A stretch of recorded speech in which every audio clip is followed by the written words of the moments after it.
Selamat datang di Tanda Dunia. Di sini, kita menggali inspirasi dari cerita-cerita yang menggugah hati, mengupas sejarah yang penuh makna, dan menemukan motivasi untuk setiap langkah hidup kita. Dari masa lalu hingga masa kini, setiap kisah adalah jejak. Dan setiap jejak adalah tanda.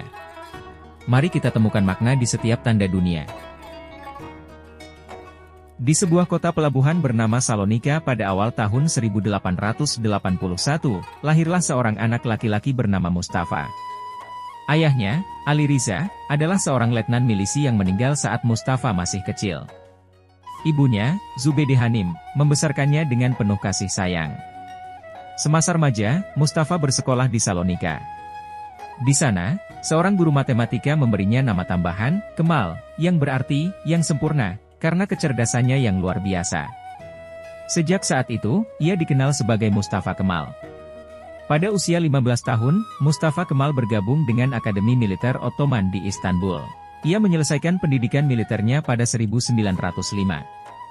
Namun, karena kritiknya terhadap kekuasaan Sultan, ia sempat dipenjara sebentar. Tahun 1908 menjadi titik balik dalam sejarah Turki. Revolusi Turki muda meletus, mengakhiri kekuasaan absolut Sultan.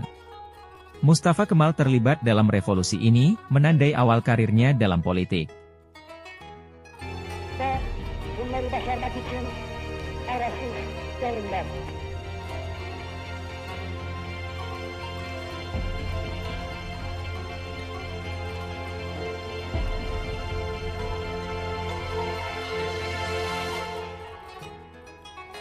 İşte Türk genel devriminin bu kısa diyeni.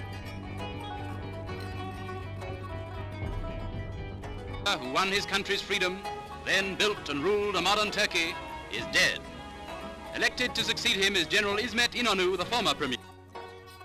Selama Perang Dunia Pertama, Mustafa Kemal memimpin pertahanan Ottoman dalam pertempuran Gallipoli melawan pasukan sekutu. Kemenangan ini mengangkat reputasi militernya ke tingkat baru.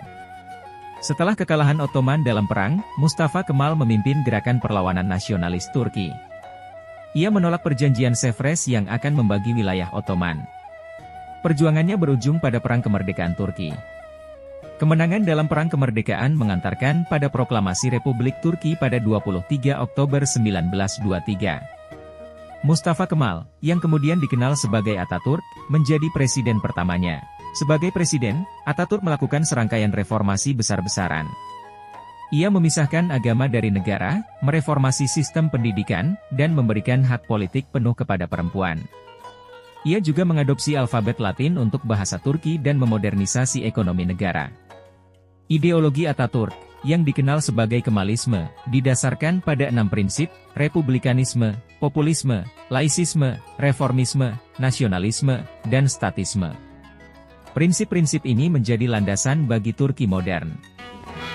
At home with his adopted daughter, the man who ruled with a fist often ruthlessly clenched was kind and gentle. In every way, he emphasized the change from the old Turkey to the new. And when he decreed that every man should adopt a surname, the loyal National Assembly voted him his own, Ataturk, which means father of the Turks. Dalam politik luar negeri, Atatürk berupaya menjalin hubungan baik dengan negara-negara tetangga dan Eropa Barat. Ia berhasil mengubah citra Turki di mata dunia internasional. Meskipun reformasinya kontroversial bagi sebagian kalangan, Atatürk berhasil mentransformasi Turki menjadi negara modern dan sekuler. Di bawah kepemimpinannya, tingkat literasi meningkat pesat dan jumlah siswa sekolah menengah melonjak drastis. Pada 10 November 1938, Atatürk menghembuskan nafas terakhirnya di Istanbul. Namun, warisannya terus hidup. Ia dikenang sebagai Bapak Bangsa Turki, tokoh yang mengubah wajah negaranya dari Kekaisaran Ottoman yang runtuh menjadi republik modern. Kisah Atatürk adalah kisah tentang visi, tekad, dan transformasi. Dari seorang anak yatim di Salonika, ia bangkit menjadi pemimpin militer yang tangguh, revolusioner yang berani, dan negarawan yang visioner. Meskipun ada kritik terhadap aspek-aspek pemerintahannya yang otoriter, tidak dapat dipungkiri bahwa Atatürk adalah tokoh kunci dalam kelahiran dan modernisasi Turki. Warisan Atatürk terus memengaruhi Turki hingga saat ini. Prinsip-prinsip Kemalisme masih menjadi landasan ideologis negara, meskipun interpretasi dan penerapannya terus berevolusi seiring waktu. Kisah hidupnya tetap menjadi inspirasi bagi banyak orang, tidak hanya di Turki, tetapi juga di seluruh dunia.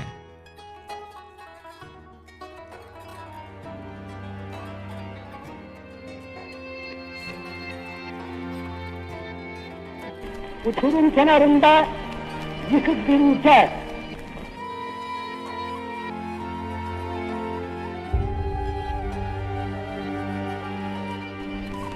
Türlü düşmanlarla kanlı buluşmalar. Dari semua peristiwa yang terjadi, Mustafa Kemal membuktikan dirinya sebagai komandan militer yang sukses selama berdinas sebagai komandan divisi dalam pertempuran Gallipoli. Setelah kekalahan Kesultanan Utsmaniyah di tangan tentara sekutu, dan rencana-rencana berikutnya untuk memecah negara itu, Mustafa Kemal memimpin Gerakan Nasional Turki dalam apa yang kemudian menjadi Perang Kemerdekaan Turki. Kampanye militernya yang sukses menghasilkan kemerdekaan negara ini dan terbentuknya Republik Turki. Sebagai presiden yang pertama, Mustafa Kemal memperkenalkan serangkaian pembaruan luas dalam usahanya menciptakan sebuah negara modern yang sekuler dan demokratis. Menurut hukum nama keluarga, Majelis Agung Turki memberikan kepada Mustafa Kemal nama belakang, J. Atatürk, pada 24 November 1934 AK.